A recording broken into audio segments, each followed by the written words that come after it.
1000 చేతులలో 500 ధనస్సులు పట్టుకుని 500 బాణాలని ఏకకాలంలో ప్రయోగించాడు పరశురాముడి మీద.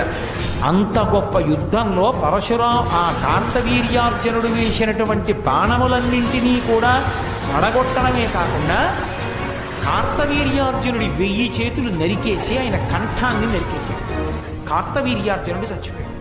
ఆ నెత్తురోడిపోతున్నటువంటి పరశువుని పట్టుకుని తిరిగి వచ్చాడు తండ్రి దగ్గరికి ఆవును తీసుకుని. నాన్నగారండి ఆవును తీసుకొచ్చాను. కొన్ని లక్షల మంది సైన్యాన్ని తెగటార్చి కార్తవీర్యార్జునుడు యొక్క 1000 చేతులు నరికి చంపేశాడు. అతని స్నేహితులు రాజుల్ని చంపారు. ఆవును తీసుకొచ్చారు. అంటే తండ్రి జమదగ్గినని ఎంత పనిచేసావురా. ఒక ఆవు వాళ్ళు తీసుకెళ్ళిపోయారనుకో, అది మనకి అదృష్టం ఉంటే తిరిగి వస్తుంది. కానీ ప్రభువుని చంపేవే, అది చాలా దోషం. ప్రభువు విష్ణువాంశ సంభూతుడు. అంత గొప్ప చక్రవర్తి కార్తవీర్య